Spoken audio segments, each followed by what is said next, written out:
اللہ اللہ اللہ اللہ کی محمد سے وفا تو نے تو ہم تیرے ہیں،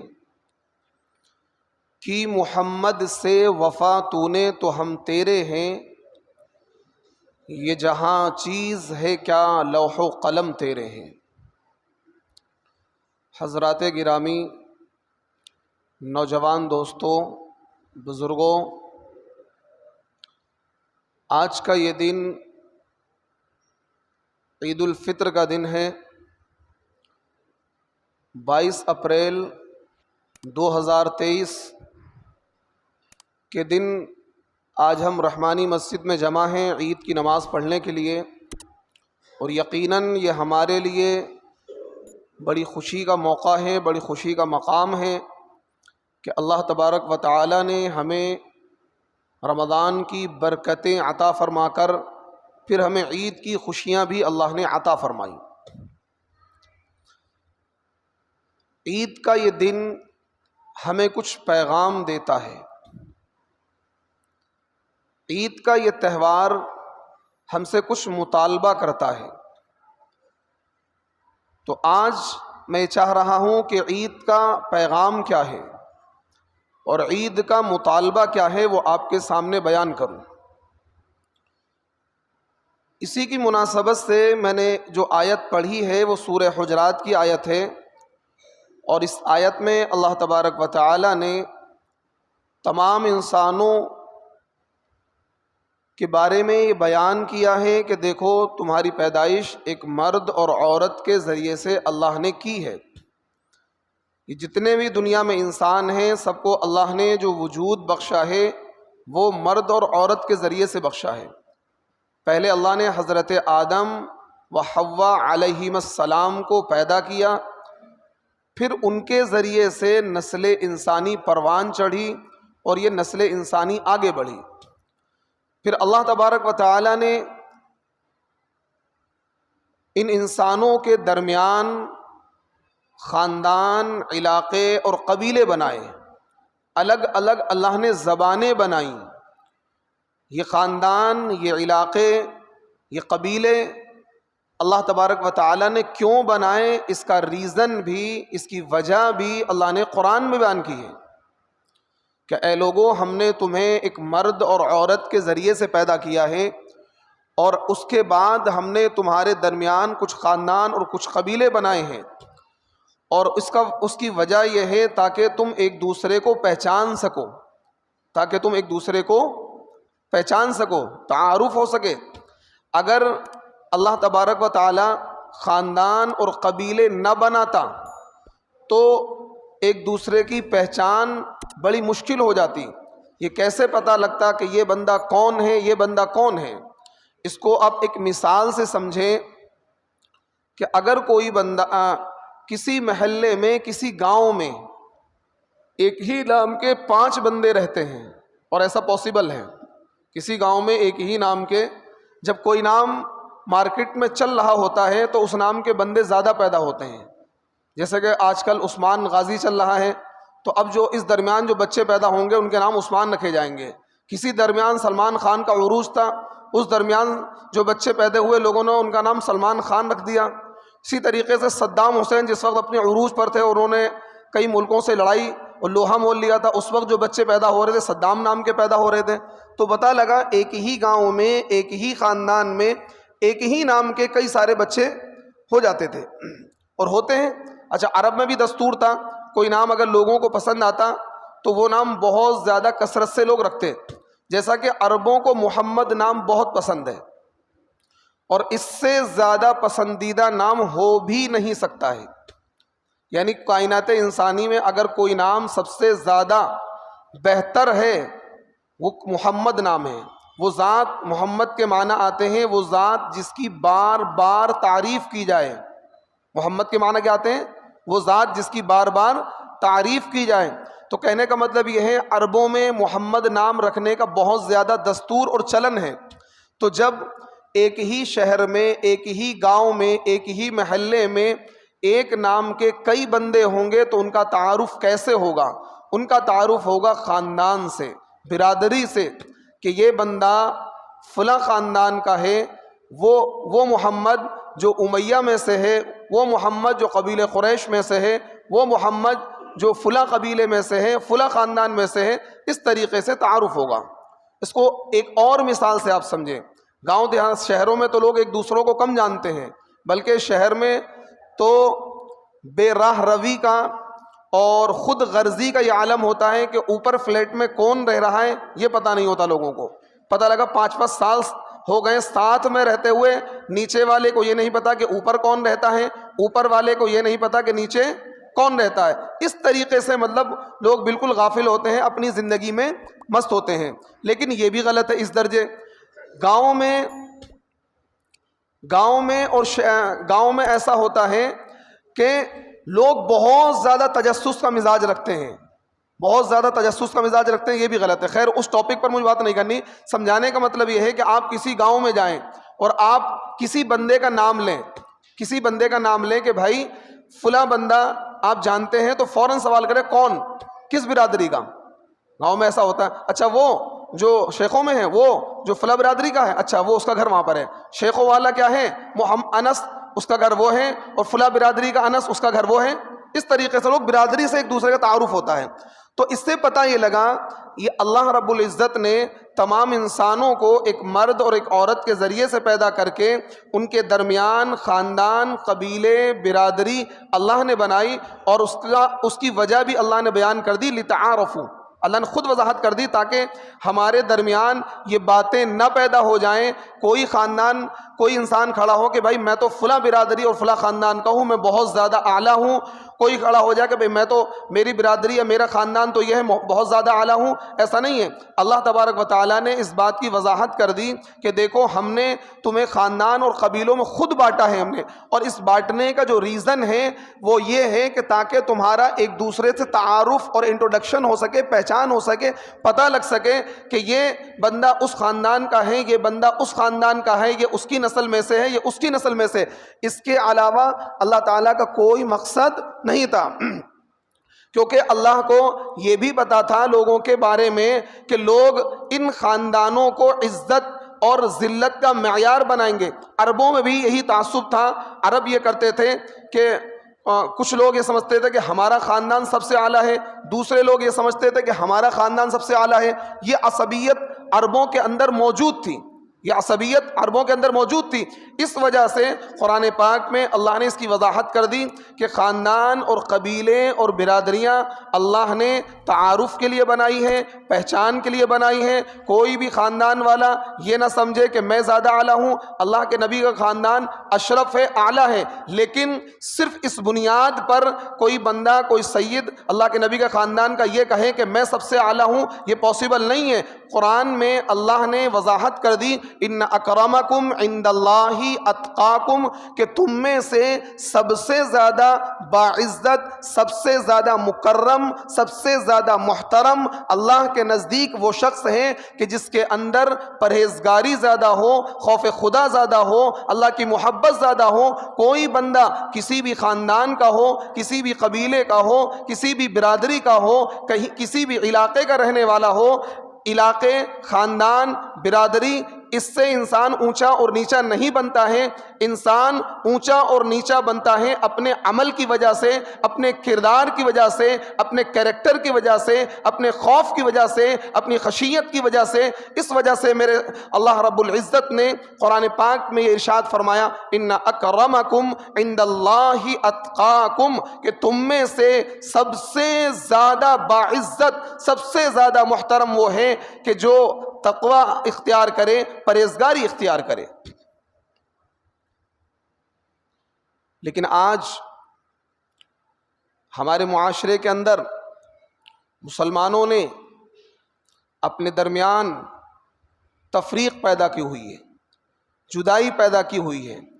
اپنے درمیان سب سے پہلا تو مسلمانوں کے درمیان، چاہے وہ عرب ہو چاہے عجم ہو، برادری کو لے کر بڑا پنگا رہتا ہے.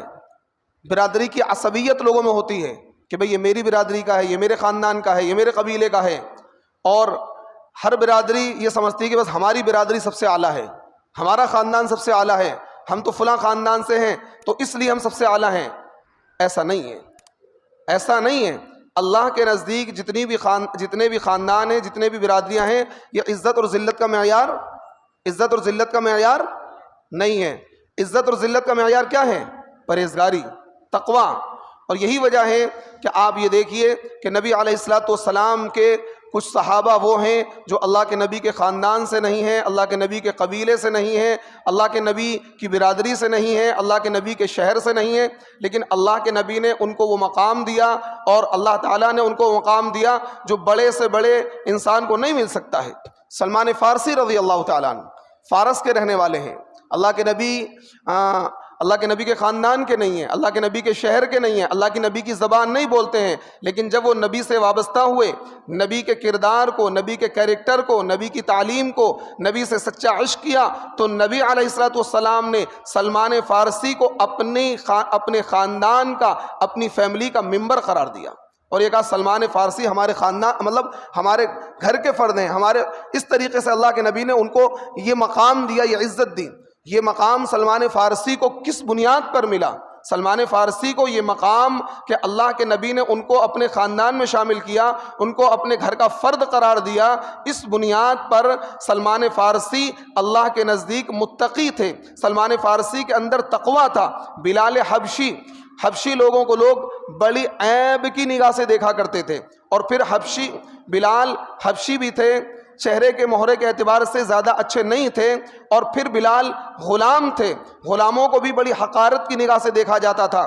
لیکن یہ بلال جب نبی کے غلام بنتے ہیں، نبی سے عشق کرتے ہیں، نبی کے دین کو اپناتے ہیں، نبی کا کلمہ پڑھتے ہیں، ایک اللہ کو مانتے ہیں، تو اس بلال کو وہ مقام ملا جو بڑے بڑے اولیاء اللہ کو نہیں ملا، بڑے بڑے قطب اور ابدال کو نہیں ملا. جب اللہ کے نبی نے مکہ فتح کیا تو بلال حبشی کو یہ حکم دیا کہ خانہ کعبہ کے اوپر چڑھ جاؤ. حضرت بلال خانہ کعبہ کی چھت کے اوپر چڑھے اور انہوں نے وہاں چڑھ کر اذان دی، آواز دی. تو بعض لوگوں کا اعتراض ہوا کہ یہ حبشی، یہ غلام، یہ خانہ کعبہ کے اوپر چڑھ رہا ہے، یہ اس کی ہمت کیسے ہوئی؟ لیکن اللہ کے نبی نے کہا کہ اس کا جو مقام ہے وہ بہت بلند ہے. کیوں؟ کیونکہ اس نے نبی کو اپنا آئیڈیل بنایا، نبی سے عشق کیا، قرآن سے عشق کیا، اللہ سے عشق کیا، اور پرہیزگاری کے ذریعے سے وہ مقام حاصل کر لیا، وہ عزت حاصل کر لی جو عزت کیا ہے بہت سے اعلیٰ خاندان والوں کو حاصل نہیں ہوئی. اس وجہ سے میرے دوستو، قرآن کا فرمان یہ ہے ان اکرمکم عند اللہ اتقاکم، کہ تم میں سب سے محترم، سب سے معزز وہ ہے جس کے اندر پرہیزگاری زیادہ ہو، خوف خدا زیادہ ہو. اس بات کو یاد رکھیں، یہ خاندان، یہ قبیلے، یہ برادریاں، یہ عزت اور ذلت کا معیار نہیں ہے. بات سمجھ میں آ رہی ہے؟ کیا سمجھانا چاہ رہا ہوں؟ کیونکہ اس برادری واد نے مسلمانوں کو کیا ہے زوال پذیر کیا ہے. اس برادری واد نے، اور برادری کا جو بت ہے وہ ہمارے ذہنوں بیٹھا ہوا ہے. ہم یہ سمجھتے ہیں کہ بھئی ہم فلاں خاندان سے تو ہم سب سے اعلیٰ ہیں. ہر برادری کو یہ لگتا ہے کہ ہماری برادری، ہمارا خاندان سب سے اعلیٰ ہے، بس ہم ہی چودھری ہیں، ہم ہی سب سے اعلیٰ ہیں، ہم ہی سب سے بہتر ہیں. ایسا نہیں ہے. کوئی برادری کو لے کر کوئی معیار اللہ کے وہاں نہیں ہے. اللہ کے وہاں معیار تقوی کو لے کر ہے، اللہ کے وہاں معیار پرہیزگاری کو لے کر ہے. تو یہ بات ذہن سے نکال دیں، بحیثیت مسلمان سب ایک ہیں، بحیثیت مسلمان سب ایک ہیں. اللہ کے وہاں کسی کا مقام خاندان کی بنیاد پر طے نہیں ہوگا، کسی کا مقام برادری کی بنیاد پر طے نہیں ہوگا، کسی کا مقام قبیلے کی بنیاد پر طے نہیں ہوگا، کسی کا مقام علاقے کی بنیاد پر طے نہیں ہوگا کہ یہ بندہ عرب میں پیدا ہوا یا مکے میں پیدا ہوا یا مدینے میں پیدا ہوا تو یہ جنتی. ایسا نہیں ہے. اللہ کے وہاں جو معیار طے ہوگا، اللہ کے وہاں جو نجات ہوگی وہ پرہیزگاری کی بنیاد پر ہوگی، ایمان کی بنیاد پر ہوگی، تقوی کی بنیاد پر ہوگی. تو اس لیے جو چیز عزت کا معیار ہے اس چیز کو اختیار کریں، ان تمام چیزوں کو اختیار نہ کریں. اچھا، یہ خاندان، یہ برادریاں، یہ قبیلے، یہ انسان کی غیر اختیاری ہیں، ہمارے اختیار میں نہیں ہیں. آپ کے اختیار میں نہیں کہ ہم اچھے خاندان میں پیدا ہو جائیں یا ہم بہت اعلیٰ خاندان میں پیدا ہو جائیں، یہ ہمارے اختیار میں نہیں ہے۔ آپ کے اختیار میں ہے کہ آپ اللہ کو راضی کریں، آپ کے اختیار میں ہے کہ آپ پرہیزگاری اختیار کریں، آپ کے اختیار میں ہے کہ آپ نبی کی سیرت کو اختیار کریں، آپ کے اختیار میں ہے کہ نبی کے طور و طریق کو اختیار کریں، اور یہ اختیاری چیز ہے، اس کو اختیار کر کے آپ اللہ کے نزدیک محترم بن سکتے ہیں، معزز بن سکتے ہیں۔ اچھا، عرب کے اندر یہ چیز بہت تھی، یہ عصبیت عرب کے اندر، خاندان کی عصبیت، بھائی میں فلاں خاندان کا ہوں، میرا خاندان سب سے اعلیٰ رہے، میرے خاندان کا نام رہے۔ اور عرب کے اندر ایک عصبیت اور تھی، گورے اور کالے کی۔ گورے لوگ یہ سمجھتے تھے کالے کچھ نہیں ہیں، ان کا کوئی مقام نہیں ہے، یہ تو کالے ہیں۔ کالے یہ سمجھتے تھے بھائی گورے کا کوئی مقام نہیں ہے، ہم سب سے اعلیٰ ہیں۔ اس طرح کی باتیں ہوا کرتی تھیں۔ نبی علیہ السلام نے جو آخری حج کیا، جس کو کہتے ہیں حجۃ الوداع، آپ کا آخری حج تھا، اس کے بعد دنیا میں آپ چند مہینے رہے، اس کے بعد اللہ کی جانب کوچ کر گئے۔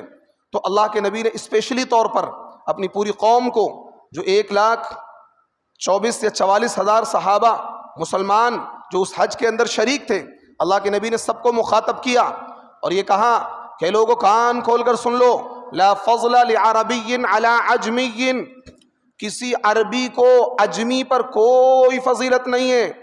عرب جو لوگ ہیں، جو نان عرب ہوتے ہیں، جو عرب کے علاوہ زبان جو لوگ بولتے ہیں، جو عربی بولتے ہیں، انہیں عرب کہا جاتا ہے۔ جو عربی کے علاوہ کوئی سی زبان بولتے ہیں، چاہے فارسی بولتے ہوں، وہ ان کو بولتے ہیں عجم۔ کیا بولتے ہیں؟ عجم، عجمی لوگ۔ ھذا عجمی ہندی، یہ کیا ہے؟ عجمی ہندی ہے، یعنی کہ عجم کے معنی تھا گونگا۔ وہ کہتے ہیں ہم زبان والے ہیں، زبان تو ہمارے پاس ہے، ہماری زبان قرآن کی زبان ہے، ہماری زبان جنت کی زبان ہے، ہماری زبان نبی کی زبان ہے، ہماری زبان اللہ کی زبان ہے، اور یہ سب عجمی ہیں، گونگے ہیں، ان کے پاس کوئی زبان نہیں ہے۔ تو عربی لوگوں کے اندر یہ تعصب بہت تھا عربوں کا کہ ہم عرب ہیں، ہم عرب ہیں، تو اس لیے وہ عجمیوں کو کوئی حیثیت نہیں دیتے تھے۔ تو نبی علیہ السلام نے کہا اے لوگوں کان کھول کر سن لو، لا فضل لعربی علی عجمی، کسی عربی کو عجمی پر کوئی فضیلت حاصل نہیں ہے، صرف اس بنیاد پر کہ وہ عرب ہے اور باقی سامنے والا بندہ عجم ہے، اس بنیاد پر کسی کو کوئی فضیلت حاصل نہیں ہوگی۔ اور کسی گورے کو کالے پر اس بنیاد پر فضیلت حاصل نہیں ہوگی کہ یہ گورا ہے تو اعلیٰ ہے، یہ کالا ہے تو نچلے درجے کا، ایسا نہیں ہے۔ اور کسی کالے کو گورے پر کوئی فضیلت حاصل نہیں ہوگی۔ پھر اللہ کے نبی نے کہا الا بالتقوی، مگر فضیلت جو حاصل ہوگی آپ لوگوں کو ایک دوسرے کے اوپر، ایک دوسرے سے جو سبقت لے جاؤ گے وہ پرہیزگاری کی بنیاد پر لے جاؤ گے، تقوی کی بنیاد پر لے جاؤ گے، خوف خدا کی بنیاد پر لے جاؤ گے۔ جس انسان کے اندر جتنا تقوی ہوگا، جتنی پرہیزگاری ہوگی، جتنا خوف خدا ہوگا، وہ انسان اللہ کے نزدیک اتنا ہی زیادہ محترم، معزز اور مکرم ہوگا۔ یہ خاندان، یہ برادریاں، یہ قبیلے، یہ زبان، یہ علاقے، اس بنیاد پر اللہ کے وہاں کوئی مقام کسی کو نہیں ملے گا۔ تو جب اس بنیاد پر کوئی مقام ملنے والا نہیں ہے تو ہم ان چیزوں کو عزت اور ذلت کا معیار کیوں بنائے ہوئے ہیں؟ آج یہی وجہ ہے کہ پوری دنیا کے اندر جو مسلمان ہیں وہ الگ الگ چیزوں میں بٹے ہوئے ہیں۔ کہیں تو برادری واد ہے، کہیں علاقوں کا تعصب ہے، کہیں سرحدوں کا تعصب ہے۔ عربوں میں یہ ہے کہ صرف ہم عرب جو ہیں، عربوں کے وہاں یہ آ گیا ہے کہ اگر عرب دیشوں میں کہیں کچھ ہوگا تو اس کی زیادہ فکر کرتے ہیں، ان کے وہاں عرب کا تعصب ہے۔ عرب لیگ باقاعدہ بنی ہوئی ہے، عرب لیگ باقاعدہ ایک کمیٹی بنی ہوئی ہے عرب لیگ کی، اور اس کے علاوہ کہیں کچھ ہوتا رہے انہیں زیادہ پریشانی نہیں ہوگی۔ جبکہ اللہ کے نبی نے ان چیزوں سے ہمیں دور کیا ہے، اللہ کے نبی نے ان چیزوں سے ہمیں دور کیا ہے۔ اللہ کے نبی نے پوری امت مسلمہ کو، کوئی بھی مسلمان کسی بھی شہر کا، کسی بھی گاؤں کا، کسی بھی قبیلے کا، کسی بھی خاندان کا ہو، کسی بھی ملک کا ہو، اگر وہ مسلمان ہے، اگر وہ محمد الرسول اللہ صلی اللہ علیہ وسلم کا غلام ہے، اگر وہ نبی کا کلمہ پڑھتا ہے، اگر نبی سے اسے سچا عشق ہے تو وہ ہمارا بھائی ہے۔ وہ تمام مسلمان ایک دوسرے کے بھائی ہیں۔ یہی وجہ ہے کہ جب تک مسلمانوں کے درمیان یہ چیز تھی کہ ایک مسلمان کی تکلیف پر تمام مسلمان تڑپ جاتے تھے تو مسلمانوں کا پوری دنیا کے اندر کہیں بھی کوئی بال بھیگا نہیں کر سکتا تھا، مسلمانوں کے خلاف کوئی سازش نہیں رچ سکتا تھا، مسلمانوں پر ظلم اور تشدد نہیں کر سکتا تھا، کیونکہ تمام کے تمام مسلمان ایک للی میں پرو کر اللہ کے نبی گئے تھے، ایک للی میں پیوست تھے۔ جس طریقے سے ایک تسبیح کے اندر 100 دانے ہوتے ہیں اور 100 کے 100 دانے آپس میں ایک دوسرے سے کنیکٹ ہوتے ہیں، اگر ایک دانہ بھی ٹوٹ کر بکھر جائے، الگ ہو جائے، دھیرے دھیرے سارے کے سارے دانے وہ گر جائیں گے، الگ ہو جائیں گے۔ میرے نبی نے، میرے آقا، میرے نبی صلی اللہ علیہ وسلم نے پوری امت مسلمہ کو ایک لڑی میں پرویا تھا، ایک صف میں کھڑا کیا تھا۔ جب تک امت مسلمہ نبی کی اس تعلیم پر عمل کرتی رہی، پوری دنیا کے اندر یہ امت فتح کے جھنڈے گاڑتی رہی۔ آپ دور نہ جائیے، سن 92 ہجری میں آپ ہندوستان کی سرزمین پر ایک قافلہ آتا ہے، اور عرب لوگ اللہ کے نبی کے زمانے سے ہندوستان میں آیا کرتے تھے تجارت کی غرض سے، یہاں سے کچھ چیزیں عرب لے جایا کرتے تھے، عرب سے کچھ چیزیں یہاں لایا کرتے تھے۔ ایک تجارتی قافلہ سمندری راستے سے سندھ کے علاقے میں آتا ہے۔ سندھ کا جو اس وقت کا راجہ تھا راجہ داہر، اس نے اس قافلے پر حملہ کر دیا، کچھ لوگوں کو اس نے قتل کر دیا، عورتوں کو اس نے قیدی بنا لیا، بچوں کو اس نے قیدی بنا لیا۔ تو وہ جو مسلمان جو اس کی قید میں پھنسے ہوئے تھے، انہوں نے اس وقت کے جو مسلمانوں کا گورنر تھا، مسلمانوں کا حکمراں تھا، حجاج ابن یوسف، حالانکہ کردار کے اعتبار سے اچھا نہیں تھا، اس نے کئی ہزار مسلمانوں کو قتل کروایا تھا، تابعین کو قتل کروایا تھا۔ خود تاریخ میں وہ ظالم اور جابر بادشاہ کے روپ میں جانا جاتا ہے، لیکن اس ظالم کے اندر بھی اتنی حمیت،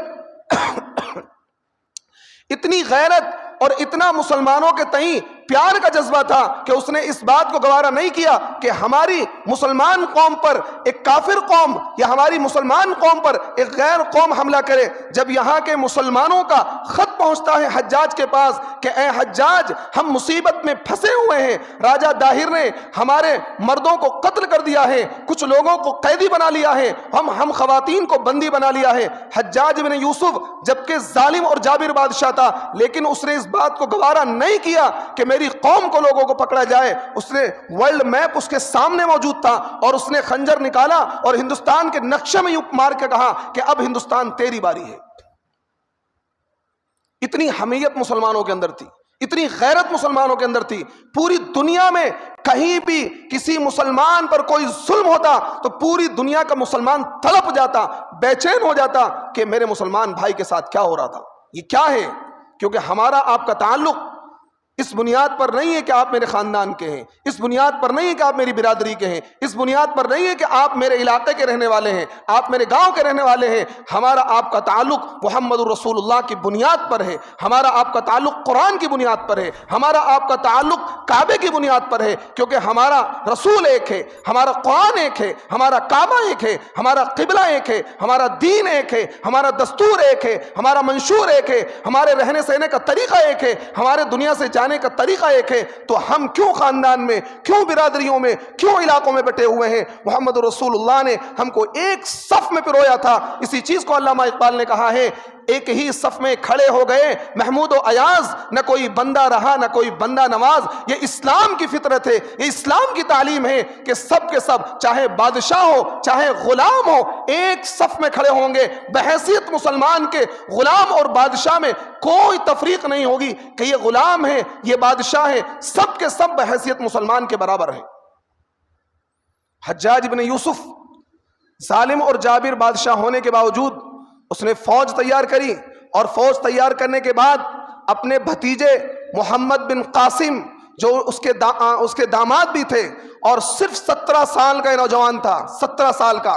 آج ہمارا 17 سال کا نوجوان غفلت میں زندگی گزارتا ہے، ٹک ٹاک پہ ویڈیو بناتا ہے۔ ہمارا یہ 17 سال کا نوجوان ایف بی پر کیا ہے ہر وقت لگا رہتا ہے، انسٹاگرام پر لگا رہتا ہے، سوشل سائٹ پر لگا رہتا ہے، گندی فلمیں دیکھتا ہے۔ اس کی زندگی کی معراج ہے کہ لڑکیوں کو پٹانا، ان کو ڈیٹ پہ لے جانا، یہ اس کی زندگی کی معراج ہے۔ یہ سمجھتا ہے کہ میں نے بہت بڑا کام کر لیا۔ نشہ کرنا، یہ 17 سال کا نوجوان اپنی نئی نویلی بیوی کو چھوڑ کر ابھی ابھی اس کا نکاح ہوا تھا. بیوی نے کہا کہ تم کہاں جا رہے ہو؟ اس نے کہا کہ اگر زندہ رہا تو ملاقات کر لوں گا، اور اگر مر گیا، شہید ہو گیا، تو اللہ کے حضور میدان حشر کے اندر کل قیامت میں اللہ کی عدالت میں حوض کوثر پر تجھ سے ملاقات کروں گا، ٹینشن نہیں لینا.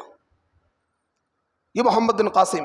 نوجوانوں، تمہارا آئیڈیل محمد بن قاسم ہے، تمہارا آئیڈیل صلاح الدین ایوبی ہے، تمہارا آئیڈیل ٹیپو سلطان ہے، تمہارے آئیڈیل خالد بن ولید ہے، تمہارے آئیڈیل موسیٰ بن نصیر ہے، تمہارے آئیڈیل طارق بن زیاد ہے. تمہارے یہ آئیڈیل ہیں.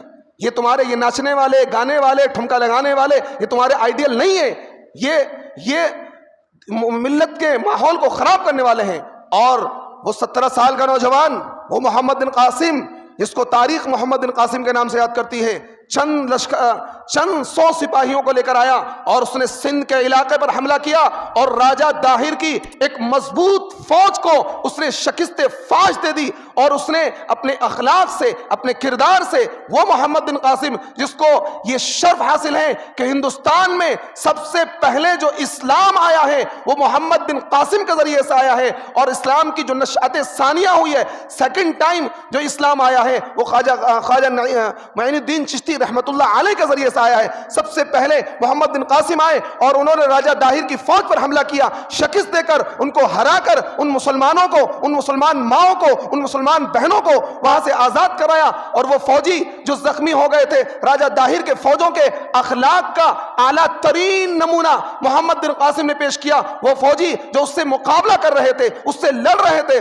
زخمی ہو گئے، اپنے کیمپوں میں اٹھا کر لے گئے، ان کا علاج کیا، ان کو پانی پلایا، ان کو درست کیا، ان کا علاج اور معالجہ کر کے جب وہ ٹھیک ہو گئے ان کو چھوڑ دیا. وہ لوگ حیرت میں پڑ گئے، دنگ رہ گئے کہ جن سے ہم مقابلہ کر رہے تھے، جن کے اوپر تلواریں چلا رہے تھے، اگر وہ چاہتے ہمیں قتل کر دیتے، لیکن ہمارے زخموں کا علاج کیا، ہمیں درست کیا، ہمیں کھانا پانی دیا، جب ہم ٹھیک ہو گئے ہمیں چھوڑ دیا، ہمیں غلام بھی نہیں بنایا. تو انہوں نے کہا کہ جس دین کو تم مانتے ہو، جس نبی کو تم مانتے ہو، اس دین سے بڑھیا کوئی دین نہیں ہو سکتا. اے محمد بن قاسم، ہم یہ چاہتے ہیں کہ آپ ہمیں مسلمان بنا لے. تاریخ گواہ ہے، ایک تھوڑی سی قلیل مدت میں، غالباً 1 مہینے میں 1 لاکھ لوگوں نے محمد بن قاسم کے ہاتھ پر اللہ کے نبی کا کلمہ پڑھا. یہ محمد بن قاسم ہے. اور آج شرم آنی چاہیے مسلمانوں کو، خصوصاً نوجوانوں کو، کہ آج کیا ہو گیا مسلمانوں کو؟ یہ ہماری زندگی کا مقصد ہے؟ ہم اس طریقے سے بے راہ روی کی زندگی گزار رہے ہیں؟ نہیں. آج ہمارے درمیان جو تعصبات ہیں، اللہ کے واسطے، خدا کے واسطے، اب ہم اس پوزیشن میں نہیں ہیں ہندوستان میں کہ ہم اختلافات کریں. ہم اب برادریوں میں بیٹھیں، ہم خاندانوں میں بیٹھیں، ہم قبیلوں میں بیٹھیں، اب ہم اس پوزیشن پہ نہیں ہیں. اللہ کے واسطے اپنے اختلافات کو دور کر کے، اپنے معاملات کو دور کر کے، اور یہ جو تعصبات ہمارے درمیان پھیلے ہوئے ہیں، خاندانوں کو لے کر، علاقوں کو لے کر، برادریوں کو لے کر، یہ میرے علاقے کے رہنے والا ہے، یہ یو پی کا ہے، یہ بہار کا ہے، یہ بنگال کا ہے، یہ میری برادری کا ہے، یہ خاندان کا ہے، یہ جو تعصبات ہمارے درمیان ہیں، یہ چیزیں جو تفریق ہیں، ان کو ختم کر کے ہم بحیثیت مسلمان کے، کسی بھی علاقے کے رہنے والے ہیں، کسی بھی محلے کے رہنے والے ہیں، کسی بھی گاؤں کے رہنے والے ہیں، کسی بھی شہر کے رہنے والے ہیں، کسی بھی خاندان کو ماننے والے ہیں، کسی بھی برادری کو ماننے والے ہیں، ہمارا تعلق آپ سے، ایک دوسرے سے، خاندان کے، علاقے کی بنیاد پر نہیں ہونا چاہیے. اس بنیاد پر ہونا چاہیے کہ ہم سب کے سب محمد رسول اللہ کے غلام ہیں. اس بنیاد پر ہمارا تعلق ہونا چاہیے. اللہ کے نبی نے یہ بنیاد بتائی ہے. یہ نہیں کہا، اللہ کے نبی نے کہا ایک مسلمان دوسرے مسلمان کا بھائی ہے. تو ہم جو ایک دوسرے کے بھائی ہیں وہ کس بنیاد پر ہیں؟ خاندان کی بنیاد پر نہیں ہے، علاقے کی بنیاد پر نہیں ہے. ہم ایک دوسرے کے بھائی کلمے کی بنیاد پر ہیں، مسلمان ہونے کی بنیاد پر ہیں. تو اس لیے ہمارا آپ کا تعلق کلمے کی بنیاد پر ہے. اس کلمے کی بنیاد کو قائم رکھیں، علاقوں کو، خاندانوں کو، برادریوں کو، سرحدوں کو ختم کر دیں، بحیثیت مسلمان کے ایک ہو جائیں. ہو جائیں گے بھائی؟ ایک ہاتھ اٹھا کر بتائیں، سب ہاتھ اٹھائیں. پیار محبت سے رہیں گے؟ ہاں انشاءاللہ پیار محبت سے رہو. حالات اجازت نہیں دے رہے ہیں کہ ہم آپس میں لڑیں. حالات اجازت نہیں دے رہے ہیں کہ ہم آپس میں لڑیں. آپ کسی بھی مسلک کو فالو کرتے ہیں، آپ بریلوی ہیں، دیوبندی ہیں، اہل حدیث ہیں، کوئی دقت نہیں. ہم بحیثیت مسلمان ہیں کہ آپ کسی برادری سے، ہم سب ایک ہیں. آپ کسی بھی علاقے کے رہنے والے، ہم سب ایک ہیں. تو اب جھگڑنے کا وقت نہیں، پھر بعد میں جھگڑ لیں گے. جب ہماری پاور آ جائے بعد میں لڑ لیں گے ایک مرتبہ پھر دوبارہ. اب جھگڑنے کا موقع ختم ہو گیا ہے. اب دشمن سے مقابلے کا موقع ہے. اب کیا ہے؟ کھڑے ہونے کا وقت ہے. اب ایک ہونے کا وقت ہے. ایک لڑی میں پیوست ہو جائیں، بالکل سیسا پلائی دیوار بن جائیں. دنیا کی کوئی طاقت ہمارا کچھ نہیں بگاڑ سکتی. اللہ رب العزت ہمیں عمل کی توفیق عطا فرمائے۔ وآخر دعوانا ان الحمد للہ رب العالمین۔